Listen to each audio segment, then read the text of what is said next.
साथ सीएम ने स्वास्थ्य विभाग की समीक्षा बैठक की। संकल्प सभागार में उच्च स्तरीय बैठक हुई है। सेवा को प्रभावी पारदर्शी बनाने पर जोर दिया गया। स्वास्थ्य मंत्री और स्वास्थ्य सचिव कार्यक्रम में मौजूद रहे। 15 अगस्त से गैर जरूरी रेफलर पर रोक लगाने के निर्देश दिए गए। आयुष्मान आभा कार्ड में तेजी के निर्देश दिए गए। समय पर सुलभ स्वास्थ्य सेवा देने पर जोर दिया गया। रात में अस्पताल के निरीक्षण पर भी जोर दिया गया है।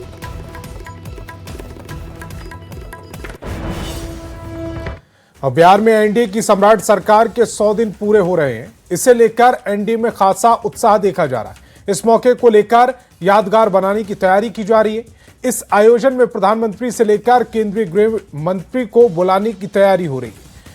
100 दिन को लेकर क्या क्या तैयारी है और कौन कौन आएंगे इसमें, इस बारे में पूरी जानकारी दे रहे हैं बीजेपी के प्रदेश अध्यक्ष संजय सरावगी, जिनसे बात की संवाददाता आनंद अमृतराज ने। इस वक्त हमारे साथ मौजूद हैं बीजेपी के प्रदेश अध्यक्ष संजय सरावगी। सर, सम्राट चौधरी की सरकार के 100 दिन पूरे हो गए। बीजेपी के मुख्यमंत्री के तौर पे पहली बार 20 साल में किसी ने संभाला है। इस 100 दिनों पर क्या कुछ तैयारी है? माननीय मुख्यमंत्री जी का टारगेट बिहार के 15 करोड़ नागरिकों के प्रति है। कैसे ज़्यादा से ज़्यादा उद्योग लगे, कैसे आम जनता की समस्याओं का निदान हो। आपने देखा माह के प्रथम मंगलवार और तीसरे मंगलवार को सहयोग शिविर प्रारंभ हुआ और इस सहयोग शिविर में 30 दिन के अंदर अगर निष्पादन नहीं होगा तो स्वतः सस्पेंड होंगे। प्रत्येक माह के अंतिम रविवार को पंचायत विकास शिविर लग रहा है। उद्योग के क्षेत्र में आपने देखा एशिया के सबसे बड़े उद्योगपति गौतम अडानी आए।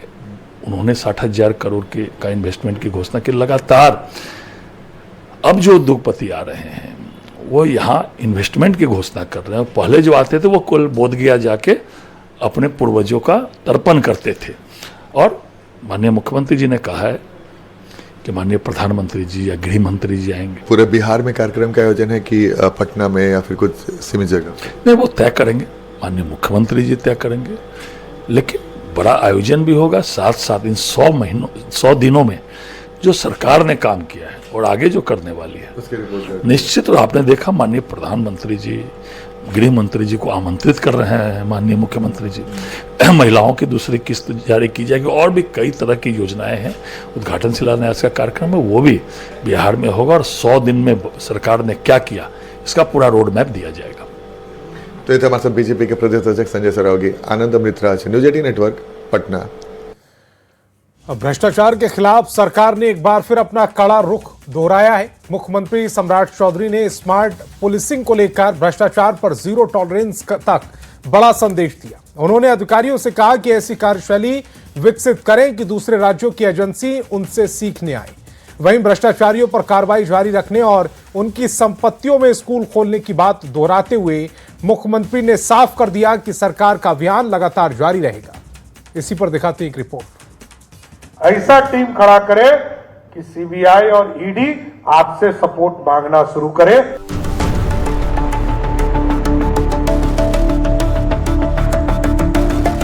बिहार की सियासत में उस वक्त उथल पुथल मच गई जब मुख्यमंत्री सम्राट चौधरी ने सूबे की पुलिसिंग और भ्रष्टाचारियों को लेकर सबसे बड़ा और बेहद कड़ा बयान दिया। सीएम ने विजिलेंस यानी निगरानी विभाग को 2 टूक कह दिया है कि दूसरों से मदद मांगना बंद कर दीजिए, खुद को इतना पावरफुल बनाइए कि देश की सबसे बड़ी एजेंसियां आपसे फॉर्मूला पूछने आए। विजिलेंस विंग को स्मार्ट पुलिसिंग का एक ऐसा मंत्र दिया है जो पूरे देश के लिए नजीर बनेगा। सुनिए सीएम का वो बयान जिसने महकमे में तहलका मचा दिया है। सारे विजिलेंस के टीम को मैं यही कहूंगा कि आप इस तरह के लोगों को, एक्सपर्ट लोगों को अपने साथ जोड़िए कि दूसरा जितना इस देश में या दुनिया में जितने भी यूनिट्स हैं वो आपसे सहयोग लेने के लिए बिहार आना शुरू हो जाए। तब समझिएगा कि आपका स्मार्ट पुलिसिंग हो गया, कि आपको यह व्यवस्था खड़ी करनी पड़ेगी। अभी आप चिट्ठी लिखते हैं कि सीबीआई हमको सपोर्ट करे, ईडी आपको सपोर्ट करे, रॉ आपको सपोर्ट करे। ऐसी व्यवस्था खड़ा कीजिए। पूरी तरह बिहार सरकार आपके साथ खड़ा है कि विजिलेंस, स्पेशल विजिलेंस और आर्थिक अपराध ऐसा टीम खड़ा करे कि सीबीआई और ईडी आपसे सपोर्ट मांगना शुरू करे, तब समझिएगा कि आपका विजिलेंस बहुत अच्छे स्तर पर चला गया। बात सिर्फ स्मार्ट पुलिसिंग की ही नहीं, मुख्यमंत्री ने भ्रष्टाचार करने वालों की रीढ़ तोड़ने का पूरा प्लान भी तैयार कर लिया है। अब तक आपने भ्रष्टाचारियों को जेल जाते देखा होगा, लेकिन बिहार में अब उनकी आलीशान हवेलियों और घरों का जो हाल होने जा रहा है, उसकी कल्पना किसी ने नहीं की होगी। सीएम का सीधा अल्टीमेटम है, गरीबों का हक मारकर महल बनाने वालों के घरों में अब स्कूल चलेंगे। नीतीश कुमार जी ने तो बिहार में स्कूल खोलने का काम किया। ये स्कूल क्यों नहीं खुल रहे, इसकी चिंता करना है। और जितने भी यहां पर बैठे हैं, लॉ सेक्रेटरी साहब भी बैठे हैं, इनसे बात कीजिए, हाई कोर्ट का पूरा कोऑर्डिनेशन इनसे लीजिए, और जितने भी भ्रष्टाचारी हैं सबको चिन्हित करके उनके घरों में स्कूल खोलने का काम सरकार करेगी, इतना जरूर आश्वस्त करना चाहता हूं। यानी अपराधियों और भ्रष्टाचारियों के लिए अब बिहार में कोई सेफ जोन नहीं बचेगा। कार्रवाई को रफ्तार देने के लिए मुख्यमंत्री ने सीधे प्रमंडल स्तर पर निगरानी थाना बनाने का बड़ा ऐलान भी कर दिया है। सरकार की नीति साफ है, जीरो टॉलरेंस, फुल एक्शन, ताकि भ्रष्टाचार की चोट से कराह रहे गरीब को ऑन द स्पॉट न्याय मिल सके। मुख्यमंत्री सम्राट चौधरी के इस बयान ने भ्रष्ट अफसरों और सफेद पोशों की नींद उड़ा दी है। देखना होगा सीएम के इस ओपन चैलेंज के बाद सिस्टम में कितना बड़ा बदलाव आता है। न्यूज 18 के लिए पटना से संवाददाता अमित कुमार की रिपोर्ट। और पूर्वी चंपारण के भारत नेपाल सीमा के रक्सौल में अंतर्राष्ट्रीय बाइक चोर गिरोह का पुलिस ने भंडाफोड़ किया है। नेपाल से मुख्य सरगना के साथ 4 मोटरसाइकिल, 5 मोबाइल जब्त किए गए। इसके साथ ही 14,000 भारतीय रुपया, 8300 नेपाली रुपए और मास्टर की के साथ 5 चोर गिरफ्तार किए गए। चोरी की बाइक को गिरोह नेपाल में ले जाकर सस्ते दामों पर बेचता था। इस गिरोह के सदस्य नेपाल से आकर भारतीय सीमा में गाड़ी चोरी करते थे और संगठित रूप से वारदात को अंजाम देते थे।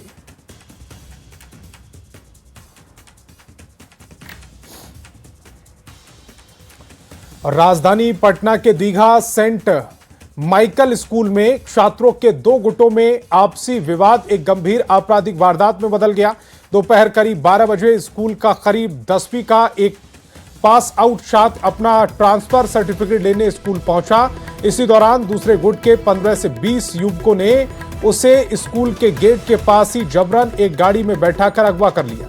आरोपी छात्र को गंगा घाट के पास एक सुनसान जगह पर ले जाया गया, जहां उसे करीब 1 घंटे तक बंधक बनाकर रखा गया। उसके साथ मारपीट की गई और जबरन माफी मांगने का दबाव बनाया गया। प्रताड़ित करने के बाद आरोपी उसे अटल पथ पर छोड़कर फरार हो गए, जहां से दीघा थाना पुलिस ने उसे सकुशल बरामद किया। करीब 1 महीने पहले दोनों पक्षों के बीच स्कूल परिसर में मारपीट हुई थी। इसके बाद स्कूल प्रशासन ने दोनों को 1-1 महीने के लिए सस्पेंड कर दिया था। इसी पुरानी रंजिश के कारण इस अपहरण कांड को अंजाम दिया गया। 10th क्लास के बच्चे के साथ इनकी झगड़ा झंझट हुई थी, उसमें गाली गलौज वगैरह हुई थी। आज ये लड़का जो 10th पास आउट हो चुके हैं, आज ये लड़का अपना मार्कशीट और माइग्रेशन लेने के लिए आए थे। इसी क्रम में उसने देख लिया इनको, यहाँ के यहाँ पहुँचे हैं, तो उन्होंने अपने समर्थक के कुछ लोगों को बुलाया और उनको ले जा करके मारपीट करने की बातें आई है। हालांकि इस मामले में अभी तक इनके जो व्यक्ति हैं, लड़का जो अपहृत हुए थे सो कॉल्ड, उनके पिताजी उपस्थित थे। इन्होंने कोई आवेदन अभी तक नहीं दिए हैं इस पूरे मामले को लेकर के। हालांकि लेकिन चूंकि मामला ये सनसनीखेज हो चुकी थी, तो हम लोगों ने इनकी बरामदगी करने के बाद आगे की प्रोसीडिंग्स जो होती है उसको हम लोग आगे कार्रवाई कर। खबर रोहतास जिला के डेहरी से है, जहां एक सनसनीखेज मामला सामने आया, जहां अपने पति की हत्या की चश्मदीद गवाह रही महिला रानी खातून की हत्या कर दी गई। पुलिस ने उसका शव पड़ोसी जिले के औरंगाबाद के बारोड़ से बरामद किया है, जिसके गले में रस्सी बंधी हुई थी। मृतका रोहतास के मोस्ट वांटेड अपराधी रहे कुल्लू खान की पत्नी थी, जिसकी 5 साल पहले 13 नवंबर 2021 को पंचायत चुनाव के दौरान हत्या कर दी गई थी। रानी खातून इस हत्याकांड की मुख्य गवाह थी और आगामी 7 जुलाई को कोर्ट में उसकी गवाही होने वाली थी, लेकिन उससे पहले ही उसकी जान ले ली गई। रोहतास पुलिस ने औरंगाबाद में शव का पोस्टमार्टम कराने के बाद उसे डालमिया नगर के मकराइन लाया गया है। गिरोह बहुत बड़ा है कौन है इजहार खान वांटेड है अभी।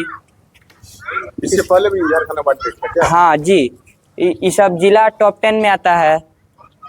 जिला क्या करेगा? पुलिस अभी अपनी कार्रवाई में लगी हुई है, जैसे कुछ मालूम चलेगा कहे हैं लोग कि हम बताएंगे। अभी तो कोई मालूम चल नहीं रहा है, सब युवक फरार है। तो वजह क्या रहा? वजह मेरी मम्मी 7 तारीख को गवाही था, 7 तारीख को गवाही था ससराम कोर्ट में। समझ गए, बस वो 11:30 के लपेट में था टाइम, बस वो चली गई। और फिर वो चली गई तो फिर जो गई तो फिर उसका स्विच ऑफ होने बता रहा था मोबाइल।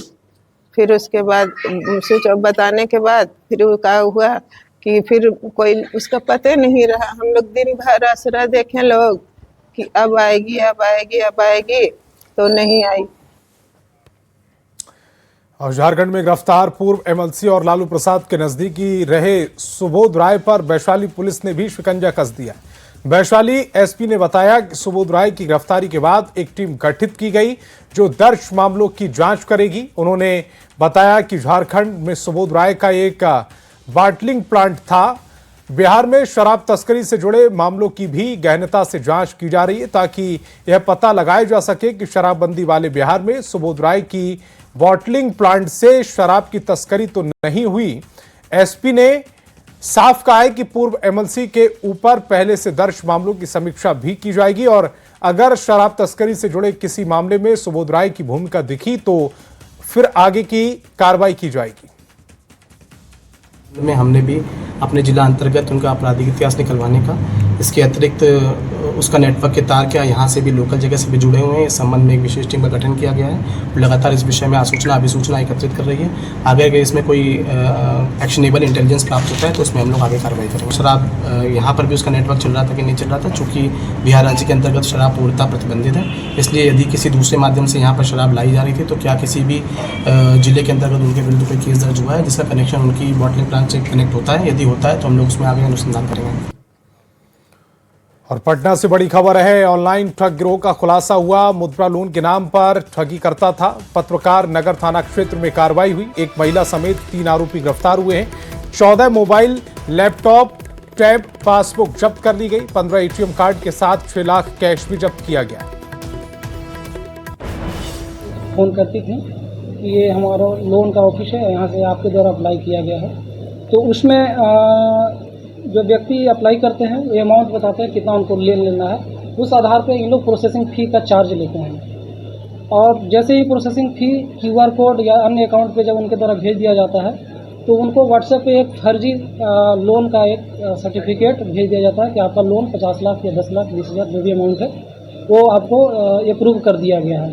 इस तरह से इन लोगों के द्वारा काफ़ी दिनों से कार्य किया जा रहा था। वैशाली से बड़ी खबर है, युवक को गोली मारने से सनसनी फैल गई। जन्मदिन मनाने के बहाने बुलाकर गोली मारी गई। दोस्तों पर गोली मारने का आरोप है। प्रेम प्रसंग में वारदात की आशंका है।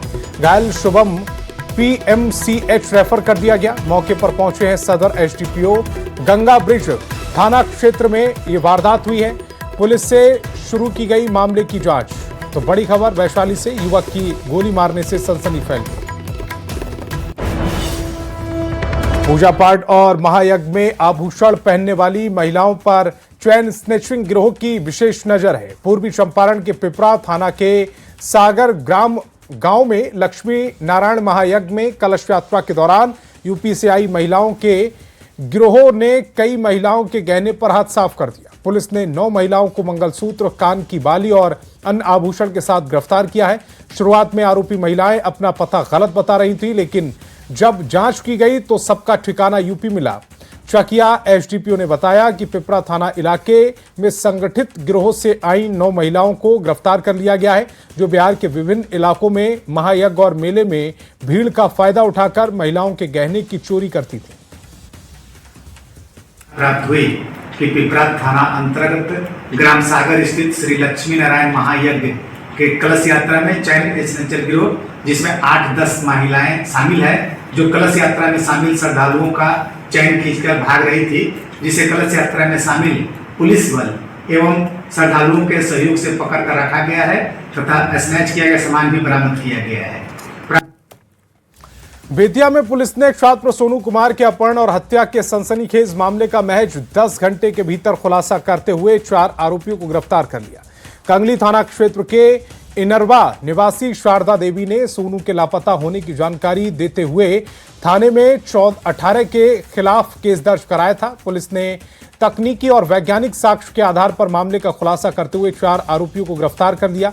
पूछताछ में मुख्य आरोपी शमशुल अंसारी उर्फ गोपिया ने बताया है कि उसका मृतक की बेटी छोटी बहन से संबंध था और हाल के दिनों में युवती किसी अन्य लड़के से बातचीत करने लगी थी, जिससे वह नाराज हो गया। इस बात को लेकर विवाद बढ़ा और सोनू कुमार की ओर से विरोध किए जाने पर उसकी हत्या कर दी गई। आरोपियों की निशानदेही पर पुलिस ने मृतक का शव बरामद कर लिया है। साथ ही घटना में प्रयुक्त 1 मोटरसाइकिल और 3 मोबाइल फोन जब्त कर लिए। कारण ने घटना के संदर्भ में शमशुल मियां ने बताया कि उसका मृतक की सोनू कुमार की बहन के साथ संबंध था, बट पिछले कुछ दिनों से सोनू कुमार की बहन जो है कुछ और लोगों से भी बात कर रही थी, जिसका शमशुल ने विरोध किया और इस चीज़ को उसने मृतक को बताया। बट मृतक ने शमशुल का साथ देने की जगह अपनी बहन का पक्ष लिया, जिस पर वह नाराज हो गया और प्रतिशोध की भावना से उसने इस घटना को अंजाम दिया। भरत तिवारी हत्याकांड के आरोपी को डीएसपी पद पर प्रमोशन दिए जाने के मामले में मंत्री दिलीप जायसवाल ने बड़ा बयान दिया। उन्होंने कहा कि पूरा मामला फिलहाल न्यायिक जांच के अधीन है और इसकी जांच प्रक्रिया जारी है। दिलीप जायसवाल के अनुसार जब तक न्यायिक जांच चल रही है तब तक नामजद किसी भी अधिकारी को उस प्रभावित क्षेत्र या पद पर आना उचित नहीं है। उन्होंने स्पष्ट किया है कि उक्त अधिकारी का बक्सर या उसके आसपास के किसी इलाके में पद स्थापन नहीं किया गया है, इसीलिए जांच की प्रक्रिया पर कोई असर नहीं पड़ेगा। मामला न्यायिक जांच में है और उसका न्यायिक जांच चल रहा है, और जब न्यायिक जांच चल रहा है तो कोई भी जो पदाधिकारी जिनका नाम इसमें है उनको उस जगह पर रहना उचित नहीं है, और न्यायिक जांच के रिपोर्ट का आधार पर जो भी गलती किए होंगे उनको सजा दी जाएगी। और बक्सर में कोई पदस्थापन नहीं हुआ है और ना ही उसके अगल बगल हुआ है, इसीलिए कोई भी जांच की प्रक्रिया प्रभावित उससे नहीं होगी। मकसद यही होना चाहिए कि जांच की प्रक्रिया प्रभावित नहीं हो और जो भी गलत हैं या गलती किए हैं उनको सजा मिलनी चाहिए। और सीवान से बड़ी खबर मिल रही है। सदर अस्पताल में जमकर हंगामा हुआ है। बच्चे की मौत के बाद परिजनों ने बवाल काटा। सांप काटने के बाद अस्पताल बच्चा लाया गया था। 5 साल का रेहान उसका नाम है। रेहान खान डॉक्टरों पर इलाज में लापरवाही का आरोप है। हंगामे के बीच अस्पताल स्टाफ मौके से हटा दिए गए हैं। कई थानों की पुलिस मौके पर पहुंच गई। पुलिस ने मामले को शांत कराया है। मुआवजे पर शांत हुए हैं परिजन। सीवान से बड़ी खबर।